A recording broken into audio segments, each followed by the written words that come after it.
അങ്ങനെ രാജസ്ഥാന്റെ അടുത്തൊരു മത്സരം വന്നെത്തിയിരിക്കുകയാണ്.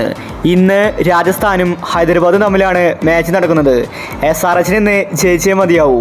SRH ഇന്നത്തെ മാച്ച് ജയിച്ചേ മതിയാവൂ. തോറ്റാൽ ചിലപ്പോൾ പണിയാകും. എന്നാൽ രാജസ്ഥാന്റെ അവസ്ഥ അങ്ങനെയല്ല. പ്ലേ ഓഫ് ഉറപ്പിച്ചിരിക്കുകയാണ്. അപ്പോൾ ഇന്നത്തെ രാജസ്ഥാൻ ഹൈദരാബാദിന്റെ മാച്ചിനെ പറ്റിയാണ് നമ്മൾ ഈ ഒരു വീഡിയോയിൽ നോക്കുന്നത്. ഇതുപോലത്തെ IPL ന്യൂസിന് വേണ്ടി ഈ ചാനൽ മറക്കാതെ സബ്സ്ക്രൈബ് ചെയ്യൂ. ആദ്യമായി ഹൈദരാബാദ് ടീമിനെ പരിഗണിച്ചാൽ അവർക്ക് ഇന്നത്തെ മാച്ച് ജയിച്ചേ മതിയാവൂ.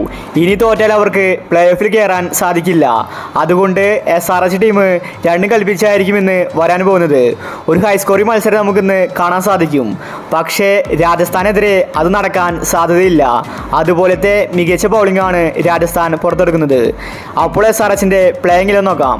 Abhishek Sharma, Travis Head, Aiden Markram, Heinrich Klaasen, Nitish Reddy, Abdul Samad, Shahbaz Ahmed, Pat Cummins, Bhuvneshwar Kumar, Jaydev Unadkat, T Natarajan.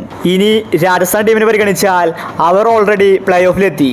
പക്ഷെ അവർക്ക് ഇന്നത്തെ മാച്ച് ജയിക്കണം. എന്നാൽ മാത്രമേ ഒഫീഷ്യലി ക്വാളിഫൈഡ് ആകൂ. രാജസ്ഥാൻ ടീമിന് ടേബിൾ ടോപ്പർ ആയാൽ 2 ഗുണമുണ്ട്. പ്ലേ ഓഫിൽ 2 മാച്ച് കിട്ടും. അതുപോലെ ഈസി ആയിട്ട് ഫൈനലിലെത്താം. അതുകൊണ്ട് ഇന്നത്തെ മാച്ച് രാജസ്ഥാൻ ജയിച്ചേ മതിയാവൂ.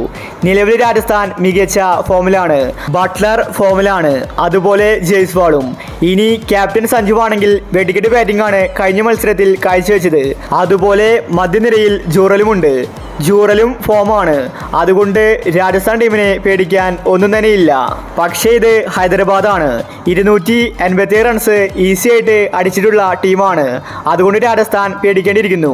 അവരെ നേരത്തെ തന്നെ ഔട്ടാക്കണം. ഇല്ലെങ്കിൽ രാജസ്ഥാന് പണിയായിരിക്കും.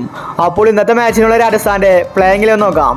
Jaiswal, Sanju, Riyan Parag, Dhruv Jurel, Shimron Hetmyer, Rovman Powell, Ravichandran Ashwin, Trent Boult, Avesh Khan, Sandeep Sharma, Chahal. അപ്പോൾ ഇന്നത്തെ മാച്ചിൽ രാജസ്ഥാൻ ജയിക്കുമോ SRH ജയിക്കുമോ? നിങ്ങളുടെ അഭിപ്രായങ്ങൾ താഴെ കമന്റ് ചെയ്യുക. ഇതുപോലത്തെ IPL ന്യൂസിന് വേണ്ടി ഈ ചാനൽ മറക്കാതെ സബ്സ്ക്രൈബ് ചെയ്യൂ.